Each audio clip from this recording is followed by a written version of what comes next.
नमस्कार मित्रांनो, 2023चा खरीपाचा पीक विमा मंजूर होणे हे सुरू झालेले आहे. त्याचप्रमाणे आता काही जिल्ह्यांमध्ये वाटप सुरू झालं आहे व काही जिल्ह्यांमध्ये सध्या वाटपाला वेळ आहे. शेतकऱ्यांच्या जे ऑनलाईन स्टेटस आहे पीक विमाच्या ऑफिशियल वेबसाईट म्हणजे PM किसानच्या ऑफिशियल वेबसाईटवर काही शेतकऱ्यांचं अजून अप्रूव्हल झालेलं नाही आहे, म्हणजे त्यांचा पीक विमा अद्यापही सध्या पेंडिंगच्या ह्याच्यामध्ये आहे. तर अशा शेतकऱ्यांना पीक विमा कधी मिळेल ह्याच गोष्टीची आशा लागलेली आहे व खात्यावर जमा होईल की नाही, यामध्ये रक्कम किती मिळणार आहे. त्याचप्रमाणे काही शेतकरी अशा देखील कमेंट्स करत आहेत की बाबा आमच्या गावाने जे तालुके आहेत, म्हणजे आमच्या जिल्ह्यातले जे तालुके आहेत त्या गावातल्या याद्या ह्या प्रकाशित झालेल्या आहेत का, कोणत्या याद्या प्रकाशित झाल्यात, कोणत्या गावांची नावे आहेत हे आम्हाला सविस्तरपणे एका व्हिडिओमध्ये सांगा. व त्यामध्ये 25% अग्रिमाचे देखील जिल्हे आहेत व स्वतः क्लेम केलेल्या शेतकऱ्यांची ते देखील जे जिल्हे ह्या व्हिडिओमध्ये कवर केल्या जाणार आहेत. व तुमची हेक्टरी जी काही रक्कम आहे 2023चा खरीप पीक विमा पेंडिंग राहिलेली आहे, ती रक्कम खात्यामध्ये किती तारखेला जमा होणार या संदर्भाची सविस्तरपणे मी माहिती व्हिडिओमध्ये देण्याचा प्रयत्न करणार आहे. तर तुम्ही व्हिडिओला अतिशय काळजीपूर्वक बघा. त्याचप्रमाणे जर तुम्हाला बाकी गोष्टी संदर्भात म्हणजे PM किसानचा जो काही राहिलेला हप्ता आहे त्याच्या संदर्भाची जी काही अपडेट पाहिजे असेल ती देखील तुम्ही कमेंट्समध्ये करू शकता. तुम्हाला त्याच्या संदर्भात देखील सविस्तर व्हिडिओ येऊन जाईल. तर या व्हिडिओमध्ये बेसिकली आपण परभणी असेल, जालना असेल, नांदेड असेल, हिंगोली असेल, यवतमाळ असेल, एकंदरीत हे 25% अग्रिमाचे जे काही जिल्हे आहेत त्यांचा आपण आढावा सविस्तरपणे व्हिडिओमध्ये घेणार आहोत. त्याचप्रमाणे त्याचे शेजारील जिल्हे देखील आहे, म्हणजे धाराशिव असेल व लातूर, जालना या जिल्ह्यांचा देखील आपण व्हिडिओमध्ये जवळपास उल्लेख करणार आहोत. तर तुम्ही व्हिडिओला अतिशय काळजीपूर्वक बघा. पण त्या अगोदर जर चॅनलवर नवीन असेल तर माझं नाव आहे सम्राट आणि स्वागत आहे तुमचं शेतकरी सम्राट या यूट्यूब चॅनलमध्ये. जर चॅनलला लाईक, सबस्क्राईब व शेअर केले नसेल तेही करून घ्या, कारण पीक विम्याचे सर्वात फास्ट आणि लवकर व ॲक्युरेट अपडेट तुमच्यापर्यंत पोहोचवण्याचा मी प्रयत्न करतो. व माझ्या डाव्या साईडला जो काही घंटा दिसतो म्हणजेच बेल आयकन दिसते त्याला देखील दाबा. तर चला आपण वेळ वाया न घालवता व्हिडिओला सुरुवात करूया. आता सर्वात महत्त्वाचा मुद्दा म्हणजे पाहायला गेलं तर पीक विम्याचं वाटप हे सुरू झालेलं आहे व कालच्या व्हिडिओमध्ये मी सांगितलं की कुठल्या जिल्ह्यामध्ये वाटप सुरू झालेले आहे. त्याचप्रमाणे आता बघा लागलीच आता हिंगोलीला देखील सुरुवात होणार आहे. तर हिंगोलीमध्ये शेतकऱ्यांचा हा प्रश्न आहे की आम्हाला रक्कम मिळणार आहे की नाही हे कळणार कसं. तुम्हाला PM किसानच्या वेबसाईटवरती जायचे, तिथं जाऊन लॉग इन करून तुम्हाला तुमची माहिती फिल करायची आहे. तिथे अवेटेड जर दाखवत असेल तर तुमची रक्कम यायला थोडासा वेळ आहे. तिथं अवेटेड दाखवत नसेल तर तुमची लागलीच रक्कम जमा होणार आहे. कारण पाहायला गेलं तर हे पीक विम्याचं वाटप हे सुरू झालेलं आहे.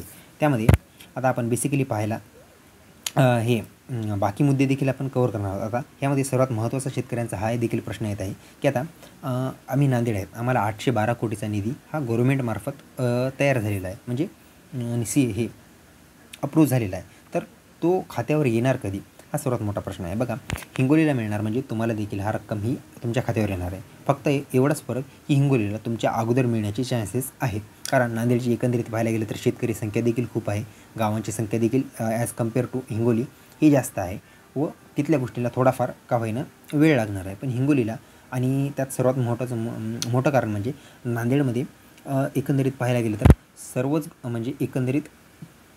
सर्वच पीक विमा हा मंजूर झालेला आहे, म्हणजे कपाशीचा असेल, सोयाबीनचा असेल व बाकी. त्यामध्ये आता काल पाहायला गेलं तर रक्कम ही जमा व्हायला सुरू झालेली आहे, म्हणजे बुलढाण्याची रक्कम. बुलढाण्यामध्ये काल रक्कम म्हणजे काही शेतकऱ्यांना मी गावं देखील सांगितले, तिथल्या शेतकऱ्यांना हे मेसेज यायला सुरू झालेले आहेत तुमच्या खात्यावर ही रक्कम एवढी जमा झालेली आहे म्हणून.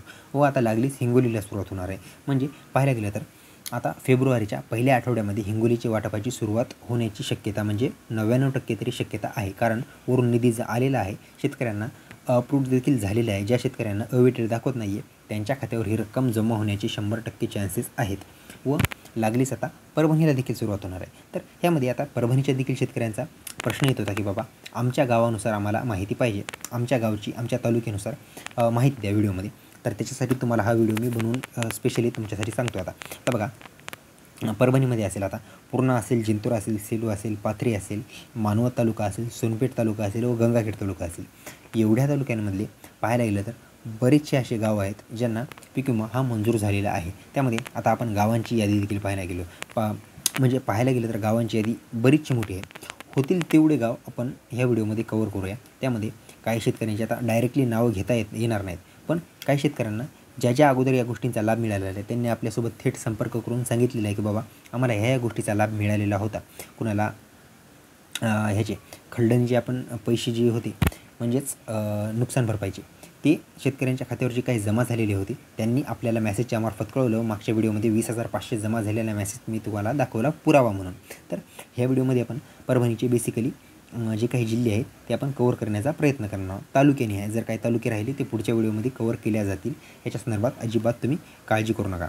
तर चला आपण एक एक करून सर्वच ह्याची माहिती घेऊया. आता एक एक करून आता सुरुवात आपण परभणी जिल्हा, परभणी तालुका जिल्हा परभणीपासूनच करणार आहोत. परभणीमध्ये खानापूर आहे, धर्मापुरी आहे, नांदखेडा आहे, वांगी आहे, आसोला आहे, कारेगाव आहे, रायपूर आहे, त्यानंतर सिंगणापूर आहे, इटलापूर आहे, लोहगाव आहे, सायळा आहे, झाडगाव आहे, उमरी आहे, सुरपिंपरी आहे, आनंदवाडी आहे, त्यानंतर डफवाडी आहे, कैलासवाडी आहे, त्यानंतर इंदेवाडी आहे, भारसवाड आहे. जर ह्यामध्ये तुमचे गावं राहिली असतील तर जशी जशी यादी अपडेट होती तशी तशी तुम्हाला मी व्हिडिओच्या मार्फत लवकरात लवकर अपडेट देण्याचा प्रयत्न करतो. त्यासाठी तुम्ही व्हिडिओला अतिशय काळजीपूर्वक बघत जा. चॅनलवर नवीन असेल तर चॅनलला सबस्क्राईब व बेल आयकॉनमध्ये ऑल सिलेक्ट करून ठेवा. म्हणजे तुमच्या गावची जी काही जशी जशी अपडेट लवकरात लवकर येईल तशी तुमच्यापर्यंत मी पोहोचवण्याचा प्रयत्न करतो. व तुम्हाला सर्वात महत्त्वाचा मुद्दा हा प्रश्न पडत असेल की बाबा तुम्हाला जी काही माहिती येते ती कुठून येते. सरळ सांगायचं झालं तर जे तुमच्या जिल्ह्याचे कृषी सहाय्यक असतात त्यांच्यासोबत आमचा थेट संपर्क असतो. त्यांच्याशी संवाद साधून व आमच्या सहकाऱ्यांच्या मार्फत ही माहिती जशी जशी आमच्यापर्यंत येते तशी तशी ॲक्युरेट माहिती तुमच्यापर्यंत आपण पोहोचवण्याचा प्रयत्न करत असतो. हे आपल्या सबस्क्रायबरला माहिती आहे. त्या हे झाले परभणी जिल्ह्यातील. आता परभणी जिल्ह्यातले तालुक्यातले काही गावं आणखी नाही राहिलेले आहेत, ते झालेले नाही आहे. ते आपण येतील तशी आपण दररोज थोडी थोडी गावं कव्हर करण्याचा प्रयत्न करू. आता त्यानंतर आपण वळूया गंगाखेड तालुक्यामध्ये. गंगाखेडमध्ये देवकतवाडी आहे, सांगळेवाडी आहे, त्यानंतर उंबरवाडी आहे, गवळवाडी आहे, पांगरी आहे, दामापुरी आहे, बोर्डा आहे, त्यानंतर वागदरी आहे, आनंदवाडी आहे, त्यानंतर इळेगाव आहे, गुंजेगाव आहे, भौतीगाव आहे, त्यानंतर लिंबेवाडी आहे, वागदरा आहे, वागदरा झाल्यानंतर माकरी आहे, पांढरगाव आहे, त्यानंतर बडवणी आहे, त्यानंतर डोंगर पिंपळा आहे, डोंगर पिंपळा झाल्यानंतर कासारवाडी आहे, सुरळवाडी आहे, उंडेगाव आहे, त्यानंतर सेलमोह आहे, उखळी आहे, शेंडगा आहे, म्हातपुरी आहे, दुसलगाव आहे. हे झाली परभणी व गंगाखेड तालुक्यातली गावे. आता ह्यानंतर बघा गंगाखेडमध्ये आणखी 1-2 गाव आहेत. खळी आणि ब्रह्मनाथवाडी ही आहेत. ब्राह्मणगाव नाही, ब्राह्मणगाव बाजूला राहिलं परभणी जिल्ह्यामध्ये. बघा ही होती बेसिकली ह्या 2 तालुक्यातले गावं ज्यांना ही रक्कम अप्रूव्हल झालेली आहे या गावांना व या गावामध्ये ही रक्कम वाटप होण्याची शक्यताही वर्तवण्यात आलेली आहे. तर ही रक्कम कधीही तुमच्या खात्यावर हिंगोलीला जे वाटप झाल्यानंतर कधीही तुमच्या खात्यावर ही रक्कम जमा होऊ शकते. या गोष्टी तुम्ही काळजी घ्या. अपडेटेड राहा. मोबाईलचे मेसेज वारंवार चेक करा. जर तुम्हाला चेक करता येत असतील तर जवळच्या आधार केंद्राला भेट द्या. तिथे जाऊन तुम्ही देखील जी काही अपडेट आहे तुमच्या डॉक्युमेंटची तुमची जी काही माहिती OTP वगैरे फिल करून ती तुम्ही तिथे जाऊन पाहू शकता. तर ही होती याच्या संदर्भातची महत्त्वाची अपडेट. अशीच माहिती अपडेट घेऊन आपण पुढच्या व्हिडिओमध्ये भेटणार आहोत.